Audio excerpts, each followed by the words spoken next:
Ano yung maipapayo nyo sa mga katulad nyong kabataan sa panahon ngayon? Yan. Hello guys. Yung mapapayo ko lang po sa inyo po is kahit po mahirap ang buhay at kahit po yung mga magulang natin is nagagalit sa atin, dapat kailan po natin silang sundin. Kasi ginagawa lang po nila is para lang din naman po sa nakakabuti sa atin. Para sa mga kabataan po, be confident at yourself and huwag po kayong makikinig sa ibang mga sinasabi ng ibang tao.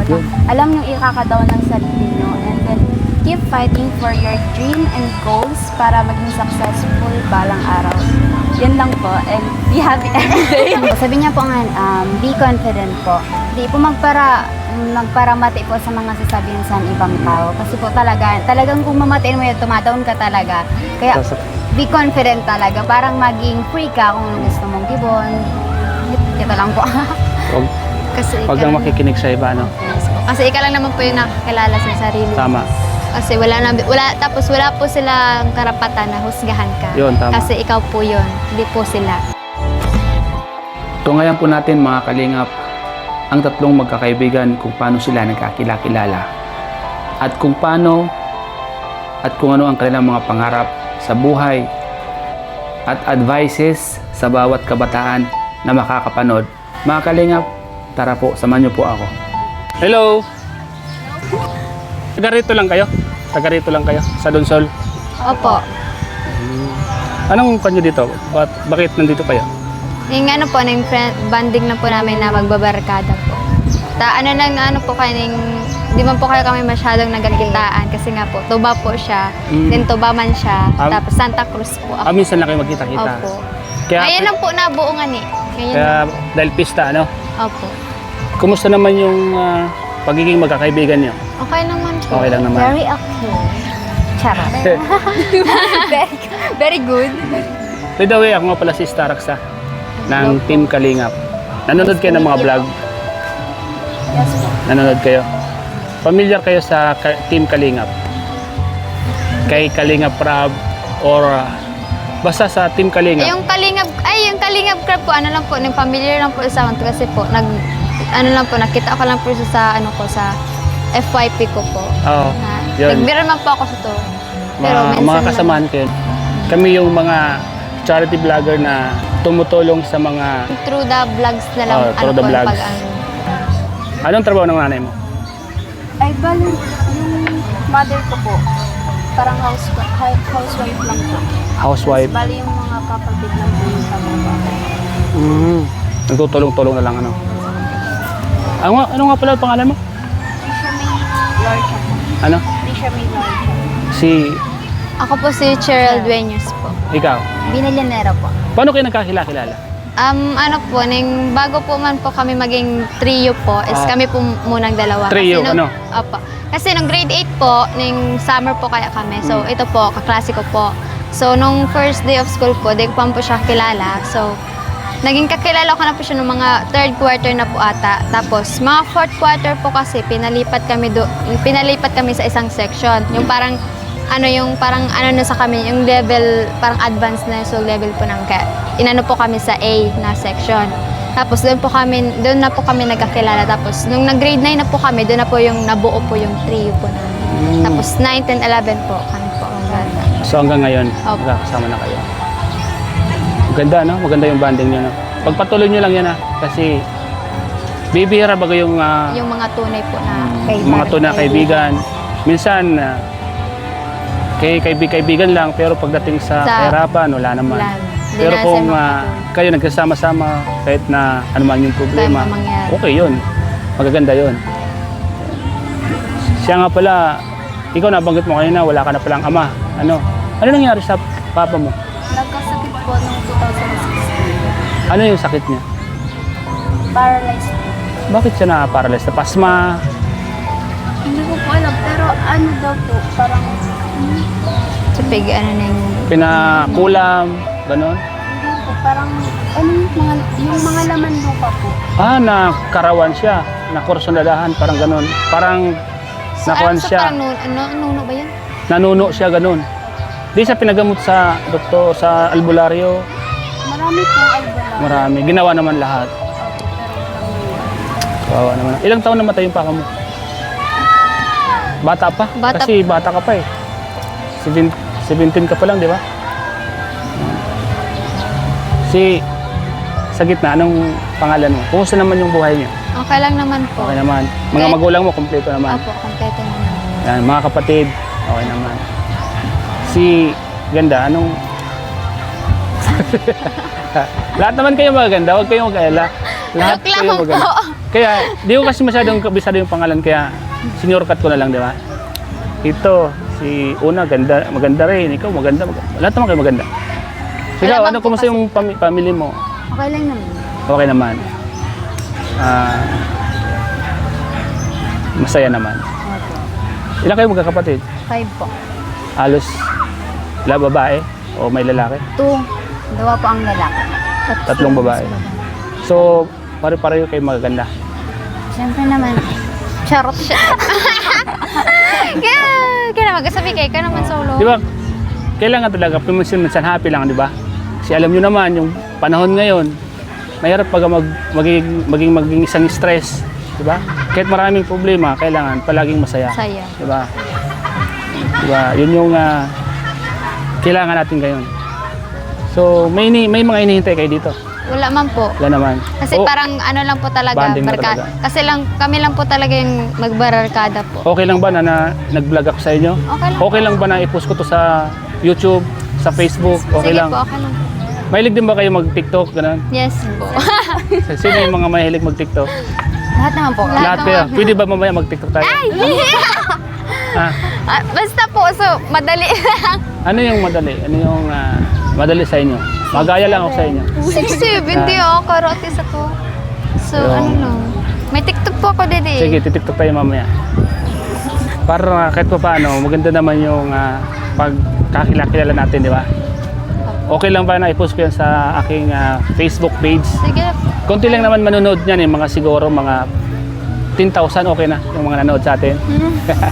Okay lang naman po kasi Oh, hindi man po nila kami kilala. Tama. Kaya okay lang. okay lang. Mas maganda yung minsan nakikita kayo sa mga social media, no? Malay nyo, ma-discover kayo, di ba? Oo, malay nyo. May makapanood sa Panaginip inyo. na lang po.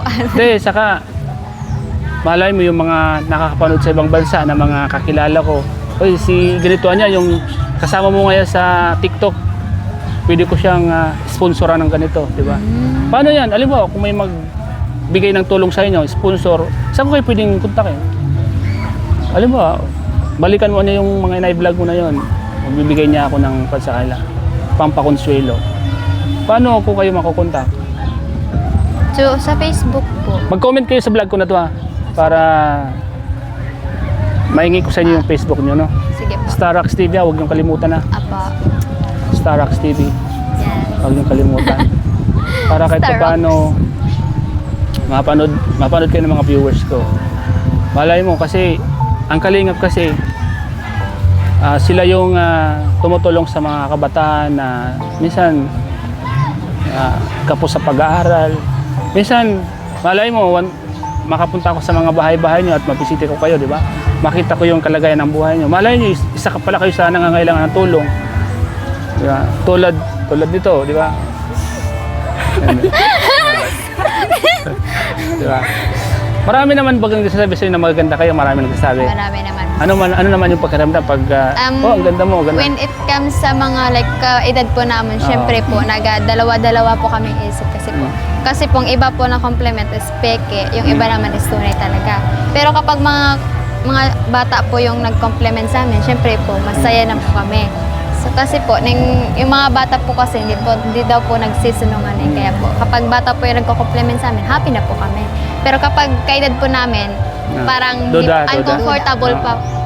Parang nagdududa po. Pero para sa akin, magaganda kayo pare-paro. Thank you kasi po. nakita ko naman, ganda kayo. Wala naman po kasi po na pangit na tao Tama. na ginawa si Yun. Diyos po. Lahat naman Na maganda. magaganda.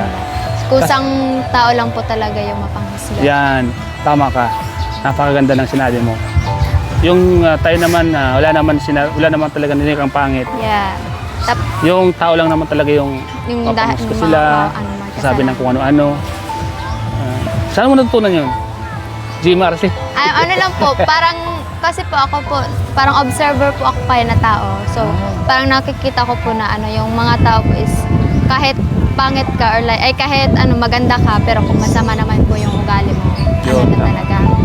Parang wala na. Parang kasi, minsan kasi yung ibang tao po is nakatingin kasi sa ugali, pero yung iba naman is sa mukha. So, sabi nga po nila, kapag maganda ka, pero pangit naman ang ugali mo, pangit ka pa rin. Pero kapag pangit ka, pero maganda ng ugali mo, maganda ka naman. Kaya yun na parang kapag giging observer ko po is parang natutunan ko pa ang mga gano'n na yung mga tao is mapanghusga lang po. Wala pong tao na pangit at wala pong tao na perfecto. Kusa lang po talaga yung mga tao ay mapanghusga lang po. Tama. Napakaganda ng sinabi mo. Sana may mga kabataan na ma-inspire sa mga sinabi mo. At may mga panood na mga kabataan na sa lahat ng sinabi mo ay sana ay kumbaga ma-realize din nila minsan. Yeah, ma-realize po nila. Tapos yung mga dapat, alam naman nila yung tao is down na po. Yung parang wala na masandalan. Dapat tulungan na din po nila. Yung hindi po nila yung pag-iisahan lang. Tama. Dapat po nila, parang gagay, parang i-comfort po para po hindi po mapadang, kundi mapaangat po nila yung confident ng isang tao. Yes, tama. Instead of, po kasi, yung ibang tao po kasi, instead of pinapadagdagan yung confident, yung ibang tao po kasi, pinapadown palalo yung confident ng ibang tao. Kaya po, minsan may mga tao talaga na insecure sa mga nila. Kaya minsan, ang comfortable din po sila sa mga galaw-galawan nila. Kaya mga ganun. Balak mo na ba minsan sumali sa mga beauty pageant? Ikaw? Kasi napakaganda ng mga answer in question mo. Panalo ka na. Sigurado po, di ba? Di ba? Napakaganda. Sa question and answer, sigurado, isa ka na sa 100% yung makukuha mo. Hindi mo po sure. So, Kasi may... ano ba yun? Yung sinasabi mo, ano ba yun? Bakit mo nasasabi yun? Nangyari ba sa buhay mo? Di parang... Nakikita mo lang dahil sa lang po sa pagiging observant po po. Tama. Yun lang po. Kasi minsan talaga sa tao talaga hindi mo sila may mga may mga sarili silang psychology. Tapos wala po tayong karapatan na husgahan sila kasi wala po tayo dun sa place po nila. Hindi po tayo sila kasi magkaiba po tayo na magkaiba po talaga tayo. Hindi po tayo kapare-pare. Kasi di natin alam. Kaya bawal po natin husgahan ng isang tao kapag di po natin alam yung sitwasyon ng isang tao. Tama. Napakagandang sinabi mo. Talagang may matututunan ka. Sa lahat ng sinabi mo, ikaw, anong yung natutunan mo sa kanya? Ikaw, ano yung natutunan mo bilang kaibigan? Ano yung na-realize mo sa lahat ng sinabi niya? Ano yung Ano yung na-realize mo? Kasi nga, di ba? Ang ganda ng mga sinabi niya. Alam ko napakinggan mo, di ba? Napakinggan mo. Nakaka-touch, di ba?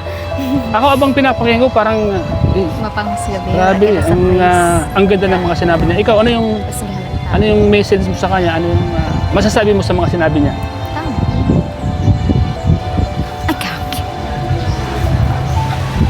Sige, mag-isip ka muna. Ikaw, anong masasabi mo sa mga sinabi niya? Loading? So, ito na lang. Ikaw, anong ay pangalan mo ulit? Trisha Lorcha po. Tricia? Lorgia? Lorcha po. Ano? Trisha Lorcha. Tricia na lang. Tricia, ano yung pangarap sa buhay? Maging isang flight attendant. Ay, grabe. Aeroplano yun. And then, mabigyan ng magandang buhay ang aking parents, family. I wish na matupad mo ang pangarap mo. Kasi napakaganda ng isang pangarap. Diba tayo naman, malaya naman tayong mangarap, diba? Kailangan, yung pangarap mo, dapat gusto mo yun. Flight attendant, kailangan, someday, sana, matupad mo yung pangarap mo. Ipagpatuloy mo kasi wala naman imposible sa tang nagsisikap. Diba? Malaya naman po mangarap. Yan, malaya. Lalo at maganda kayo pare-pareho. Wala na di ko sinabi ikaw lang lahat kayo. Ikaw, anong pangarap mo? Anong gusto mong marating sa buhay mo? Marating ko po is maging successful po ako sa hinaharap. Tapos, if ever man po na papalarin po ako na maging nurse, sana po. Tapos po, if maging successful man po ako, gusto ko pong bigyan ng yung binigay ng mga magulang ko sa parang susuklian ko po yung mga binigay nila sa akin na pagmamahal. At tapos po, if magiging mawiwin man po ako sa buhay, gusto ko po din pong tumulong po sa mga mahihirap na tao. Wow, ganda po. Kasi po, kasi ako po, hindi man po masyadong, wala pong kaya, parang mahirap na may meron po ng ganon. Siyempre, ranas ko namin po yung hirap ng buhay, kaya ano po, Willing ka rin nafe-feel ko din tumulong po sa yung iba. hirap po ng Pag magkaroon ka, willing kang tumulong sa iba. yes. Ramdam mo yung kanilang nararamdaman. Ano? So, kung alimbawa makakasali ka sa mga isang pa-contest, question and answer, sigurado, nalo ka na. ikaw, ano pangarap sa buhay? Siyempre, paubos man kita nangarap na maging successful. Tama. Pero po, gusto ko maging criminology. Kasi gusto ko po ipiling na kaya ko na parang parang dawa babay ka, parang kaya mo gibon ang gawain sa lalaki. Tama. Kasi, di ba ngayon marami naman mga pulis na mga babae. Yes po. Police woman, di ba? Napakaganda ng gusto mong matupad sa sarili mo. Yung may lahi ba kayong may mga sarili tawang pulis, may mga kamag-anak ka bang pulis, ganun? Ramon po, mga kakilala lang po ni Papa. Paano mo nagustuhan sa sarili mo na gusto mo maging pulis? Gusto ka, first po kaya, nailing po sa uniform nila, parang kagayon. Tapos ano pa po, nakatawang po sinda sa mga tao. Tapos gusto ko po ito. gusto mo yung maging pulis na. Kasi tayo naman may kanya-kanya tayong gusto. Yan. I wish na sana yung lahat ng pangarap niya may tupad, no? Thank you. Malay nyo, pagdating ng panahon, itong vlog na ito ay mababalik-balikan nyo to, no? Simple, ganyan pa lang kayo, wala pa kayo. Tapos minsan, biglang mapadaan to sa kanya nyo. O biglang maisip nyo, balikan ko daw yung vlog ni Starks TV nung kami ay wala pa. Mga kabataan pa kami. Kasi itong vlog na to, lifetime na to sa YouTube eh. Yes po. Di ba? Bakit balik-balikan nyo to, okay lang. Kasi, saka pag mapapanood nyo to, matatawa naman kayo sa sarili nyo, di ba? Kasi, minsan, iba kasi pag kaharap ka sa camera, pag nakaharap ka sa camera, iba yung pakiramdam, di ba? Yes po. Parang, May halong may, nahihiya. nahiya ka, masiwa ka, basta, iba yung feelings, di ba? Buti nga, nakasagot ka ng maayos, di ba? Ano po, may confident lang po Confident kasi. lang. Nasanay lang po kasi na po sa mga camera.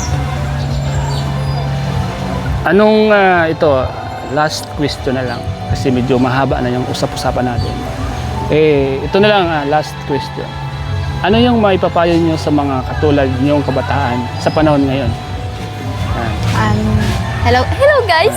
Hello guys! Yung mapapayo ko lang po sa inyo po is kahit po mahirap ang buhay at kahit po yung mga magulang natin is nagagalit sa atin, dapat kailan po natin silang sundin kasi po yung mga magulang po yung ginagawa lang po nila is para lang din naman po sa nakakabuti sa atin kasi po syempre inaalala din nila yung future din natin, so ayaw din nila maging katulad natin sila kasi nga po gusto nila maging successful tayong mga kabataan, kaya po dapat wag natin suwayin ng mga magulang natin kasi tapos if ever man po na may galit kayo sa magulang nyo, i-open up nyo lang po sa magulang nyo para po malaman din naman nila yung nararamdaman nyo. Thank you. Yun lang po. Next, ikaw. Ikaw, huwag ka maya, ilabas mo yung nararamdaman mo. Kasi balang araw, mabalik-balikan mo to. Bakit ko nasabi yun? Saan ang galing yung emosyon ko na yun, di ba? Ikaw, ano yung may papayo mo sa mga kabataan na katulad mo? Katulad mo? Para sa mga kabataan po, be confident at yourself and huwag po kayong makikinig sa ibang mga sinasabi ng ibang tao. Alam nyo ikakadaw ng sarili nyo and then keep fighting for your dream and goals para maging successful balang araw. Yan lang po and be happy every day. Maganda yung mga kanya. Maganda yung message. Ikaw naman. Ikaw may sarili kang isip. Sabi niya po nga, be confident po. Di po magparamati po sa mga sasabihin sa ibang tao. Kasi po talagang kung mamatiin mo yun, tumadown ka talaga. Kaya be confident talaga. Parang maging free ka kung ano gusto mong gibon. Ito lang po. Kasi Huwag kang makikinig sa iba, no? Yes po. Kasi ikaw lang naman po yung nakakilala sa sarili. Tama. Kasi tapos wala po silang karapatan na husgahan ka. Yun, tama. Kasi ikaw po yun, hindi po sila. Kasi kung makikinig ka sa mga sasabihin ng iba, parang mawawalan ang ng buhay mo. Mawawalan ng... Kasi yung buhay mo po is hindi sa kanila. Buhay Tama. mo yun. Hindi po sa kanila. Kaya, Tsaka, pag makikinig ka sa kanila, mahapiktuhan ka lang. yes, At alam mo sa sarili mo na mas ikaw lalo yung... pong oh, yung confidence. at alam mo sa sarili mo na ikaw lang yung nakakilala sa sarili mo at wala kang ginagawang masama. Ano? Yes po. Tsaka, Kasi marami na din po sa kabataan na insecure po talaga dahil po sa mga mga pambubuli po, yung mga discrimination po. Panghusga. Instead of i-compliment yung tao is yung ginagawa is hinuhusgahan na lang po. Kaya kahit ano man mangyari, dapat be good. Dapat always tayong good sa kapwa natin. Dapat. ayun. Unang-una, thank you sa time, ha. Welcome po. Yan. Saka- Okay din po. Salamat dahil di nyo ako binigo sa paglapit ko sa inyo. Kasi minsan may mga kabataan na umalis, parang nahiya. Di ba? Pero kayo, nakiharap kayo at nagpa-interview kayo sa akin. Kasi po yung gumalaw, yung leader na. Ikaw yung leader na. Gusto ka man po namin tabang. Madal-dal din man po. Kaya. Ayan. So ayan po mga kalingap, sa lahat po ng mga kapanood po ng vlogs na ito, sa kanila, kung sakaling may mga magpaabot po ng pakonsuelo or tulong sa kanila kasi sila po ay mga nag-aaral, mga estudyante. Kung sino man po ang makatulong at pagbigay ng kahit ano, malay nyo, di ba? May mga makapanood sa mga vlog, sa vlog ko sa inyo, mga taga-ibang bansa at gustong magbigay ng tulong. So, paano yan? Paano ko kayo mahanap? Comment lang kayo, comment lang kayo sa vlog kong ito para ma-chat ko kayo or pwede akong bumalik dito, pwede tayo magkita-kita muli dito. Ano? So, salamat sa inyo. Thank you Salamat po. sa Welcome din po. napakagandang mga sinabi at kapupulutan talaga ng aral sa lahat ng mga makakapanood dito. So, okay ba kayo? Okay lang? Yes po. Akala ko po. Gusto niyo panoorin? I-review niyo. Yo po, salamat po.